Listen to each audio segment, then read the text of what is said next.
The Brandon Peters Show may contain explicit language and detailed plot points. For more information on the show, stay tuned to the end of the episode.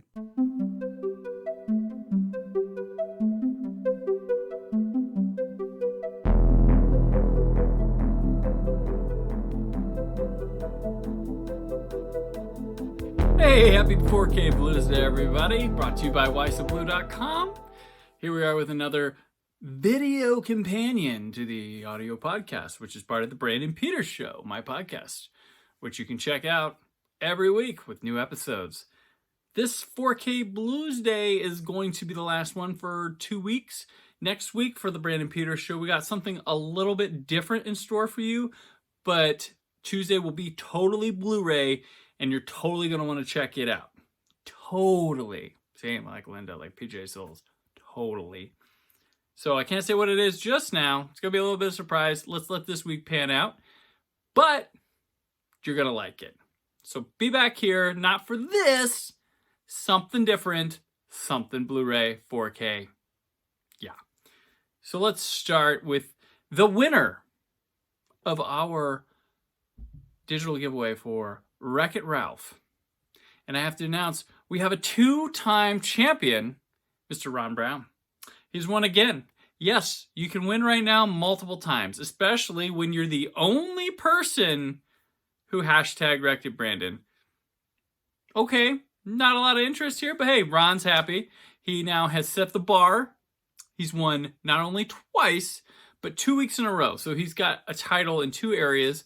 I'll get you that code as fast as possible. I assume a lot of you have Disney Plus, and or when you connected Movies Anywhere to any streaming service like Vudu or Amazon or something, they gave you Wreck-It Ralph for free. So that's one that people kind of already have. I get it. But I had an extra code and I wanted to share. So, hey, more power to you. And Ron thanks you. So we'll get that to you, Ron. No giveaway this week. I do have more giveaways, but due to the nature of how the episode is going to go next week, now no giveaway. So stay tuned if you're a giveaway freak. The week after, December 1st, I think will be the next 4K Blues Day. We'll have a giveaway then, promise. And some good ones. Now let's move on. Last week's pick of the week isn't here yet. This is The Brides of Dracula, the collector's edition from Scream Factory. My order didn't ship till today for some reason. So that will be a part on that December 1st, 4K Blues Day. So look at me, failing hard. But I do have this wonderful Steelbook edition of the 4K release of It's a Wonderful Life. Timeless classic. Now, this one was released last year on 4K Ultra HD. It debuted. I left this thing on for you guys. I know some of you keep these silly things. I don't. Make me an offer if you want that. I'll sell it to you. Fine. You got the little quote, every time a bell rings, an angel. I like this thing. I'm the sucker for it. The funny thing was last year, I got it for a review. My review copy wouldn't play in my Samsung 4K player. It chopped once it got like 5 minutes in. They sent me another disc. Same result. I sent them both back to them. They couldn't replicate it. Lo and behold, that problem happened with really random titles, no consistency on my player. I think maybe it was an authoring house thing, but I got a new player early on in the pandemic, and it plays everything fine. So now I can watch this. And let me tell you, folks, I even knew last year from just my ability to peruse it just a little bit. It's a Wonderful Life on 4K Ultra HD is one of the best restorations you're ever going to find. Black and white movies on this format have jolted. They haven't looked this good since like DVD. They look great on Blu-ray, but the jump here from Blu-ray to 4K Ultra HD is greater than that of DVD to Blu-ray. They just look great. Like, just from the small sample size we have of Psycho and Doctor Strangelove and this one's got this little silvery look to it. Now, this one, the Steelbook version, which is the one I'd recommend getting if you don't have it, comes with this classic poster. It's a Wonderful Life, 11 by 17. Get a frame, put it up there. And this original artwork, packaging, just kind of gorgeous release here. I'm glad I had to wait out for this one. And here's the backdrop. Colorized But it is a color Steelbook case, so hey, more power to it. Now, my biggie I got also from Paramount. The only other upcoming new release, there is a review for that at Wife of Blue already. I forgot it on the last 4K BLUsday, but it gave me extra content for this one, so good job, Brandon. Is a biggie, but with a small problem here. I've got Mission Impossible, the complete original series. Holy crap, is a brick. It's huge, but the problem is, Postman. What the F, dude?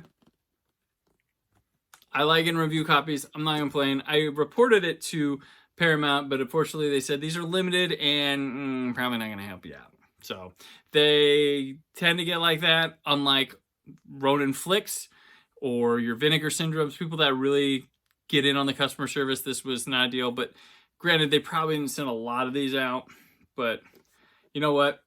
Fine. You know, for the cost of review, still worth it. Here's what the box on the bottom. Barbara Bain. Wow. She's on the bottom. There you go. And Landau, her husband for many years. And if you're watching or listening to Old Space Show, you know I talk about them every week with Jim Dietz as we go through Space 1999. But here they are, where they first met. And then how does this box work? Well, interestingly enough, it slides out. So there you go.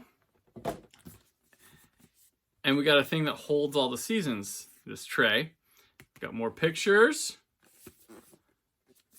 Everybody in the cast. Leonard Nimoy. There's box. So see, the damage then goes into this tray, okay? And I'm going to pick these up. So here's season 1, 2, 3, 4, 5, 6, 7. That's how they come out. So I'm going to start by picking up season 1 here. And then the damage goes to here, and that's where it ends. So, cuts deep. So they each say, your mission, should you choose to accept it, and these discs will self-destruct in 5 seconds. So they open up like that, season 1. All right. And then if you go to this side, and season 1, this one's there to get this too. Look at that. There we go. I'm not certain if these have any bonus features on them. I have not had enough perusal of the discs to know if that happened. But, you know, it's just great to have these here. And I will tell you what, the restoration on these, the presentation, the transfer, since this was shot in film back then, holy crap. Look at Barbara Bain there. What a night. The restoration of these is top notch. This is probably the best I'm probably going to see it, but CBS, they're the people behind the Star Trek restorations, the Twilight Zones. They know what they're doing. They do not disappoint when it comes to their vintage catalog television shows. This is season 3. Got Leonard Nimoy joining the bunch. Hope you guys can all see all this. And then we'll go to the other side. Bam. This show ran for 7 years. And then there was, in the 80s, late 80s, there was an attempt to revive it. Peter Graves came back for more Mission Impossible. And then it came again with the Tom Cruise, Brian De Palma movie with John Voight, Ving Rhames, Jean Reno from 1996. And it's been that way ever since. It's been the Tom Cruise show, which, you know, the funny thing about Mission Impossible we may not realize, which is one really cool fact, that this series, even through to whatever the next 2 will be, so Fallout and then the other 2 after it. So we got this 70s TV show, the 80s revival, 1996 Mission Impossible, is still in its original continuity. The Tom Cruise, Brian De Palma movie picks up in the story for the end of Jim Phelps. That Jim Phelps played Peter Graves in the series, got replaced with John Voight because Peter Graves didn't like the script. He didn't want to be the villain of the movie, which I think is a really cool spin. It's different. It's not what it's expected. It kind of stings, but hey, you have to launch Tom Cruise as the hero somehow, rather than just the boring old, oh, I died in the final battle, go live your life. No, this is much more interesting spin for the character.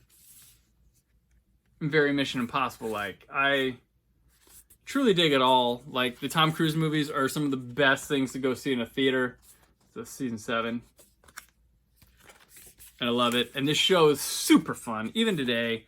It's a little, the pacing's probably slower for a lot of people, but super cool. This is a really awesome set. I'm only like a handful of episodes in on season 1.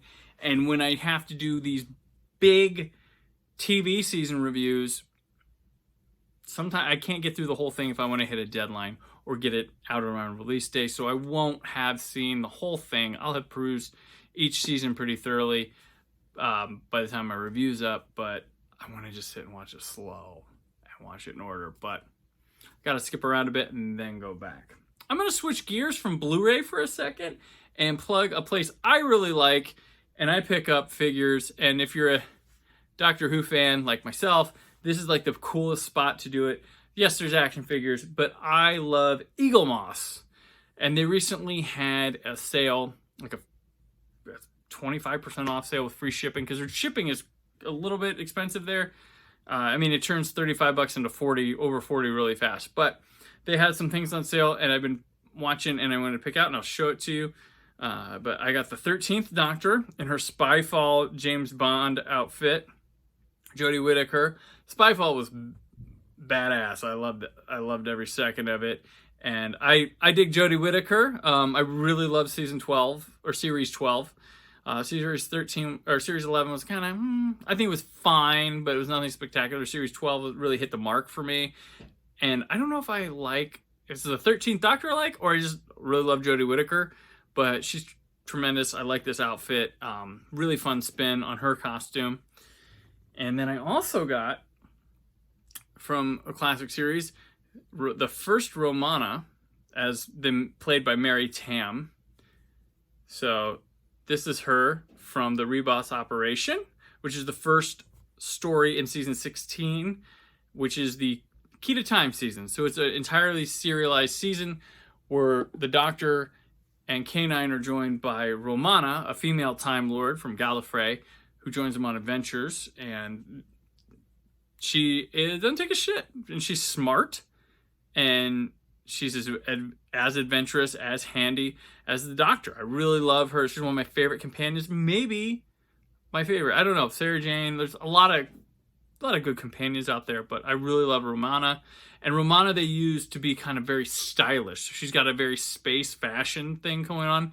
They really indulge even more in it with the successor, Romana 2, which was played by Lala Ward, who was Tom Baker's wife for a quick second. But that figure of hers from Destiny of the Daleks came out earlier in the year, and then they're doing this Time Lord series, and this one recently came out a couple months ago, but I was waiting for a sale to pick it up. But she comes with Barusa, who, I got Romana, worth it. I probably would put Barusa up on eBay, so if you're looking for just Barusa, check me out, N-Town Nerd.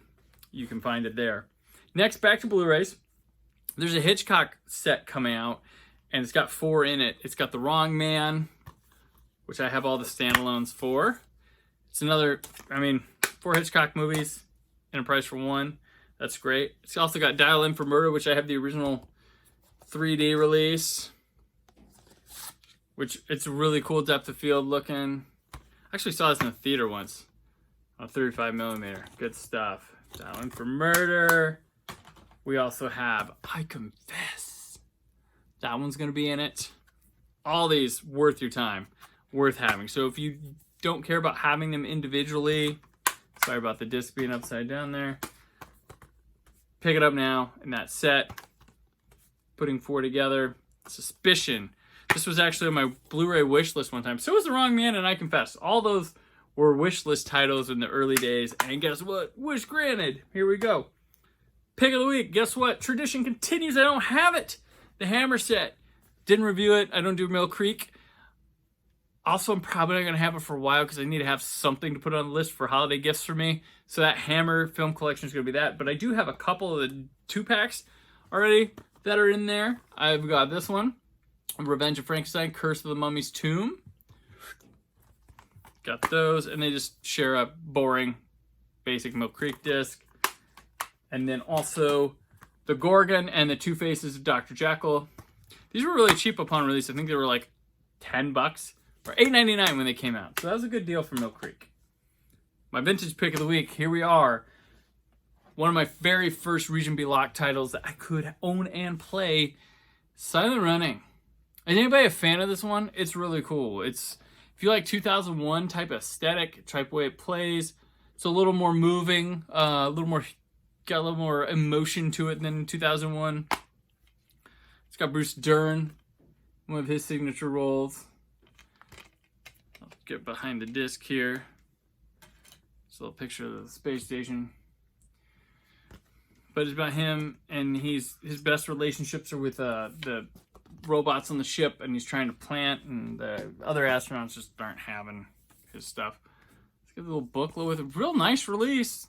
I mean, of course, 4K scans come a lot more regular now, but this was pinnacle release for the film. I mean, in the U.S. when it first came out, it was years after that, but it just was this bare bones, like, here's a Amaray case thing. Didn't come with a nice booklet like this.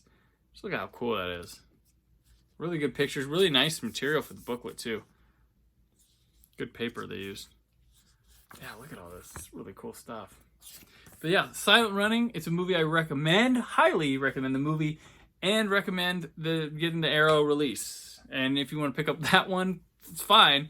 But Arrow just did a new 4K transfer on it. And heck yeah. But that's it for 4K BLUsday. It'll return in 2 weeks. But there will be something here for you next week for you Blu-ray lovers. And I think you're going to like it a lot. I'm very excited about it. It has a guest. So you just don't like me by myself. There will be someone with me talking about Blu-rays next week. And it's going to be awesome. And you're going to love it. So why not? If you are a distributor and you would like me to cover your releases on this show, hit me up. Mail at thebrandonpetershow.com or at Brandon4KUHD on social media. Let me know. Let's do this. And also, congrats to Ron Brown, 2-time Digital Code champion. Who's going to dethrone him? Who is going to dethrone Ron Brown? He'll get everything if he just does it every week, and he's the only one. I know. Wreck-It Ralph, Disney Plus, whatever. No digital zoning anyway, right? All right. Well, that's it for this week. Tune in tomorrow for Old Space Show. And I'll see ya when I see ya. And until then, remember to keep the positivity in your online film discussion. Thank you for listening. The Brandon Peters Show is a Creative Zombie Studios production. Produced by Brad Shoemaker and Brandon Peters. Written and edited by Brandon Peters. Announcer vocals by Jessica Alsman. Theme song by Metavari. Web design and show art by Brad Shoemaker with Brandon Peters. All music and clips featured in the episode are property of their respective studios, and no infringement is intended. Additional information on this and other episodes at thebrandonpetershow.com. For any inquiries, press opportunities, or sponsorship, contact mail at thebrandonpetershow.com.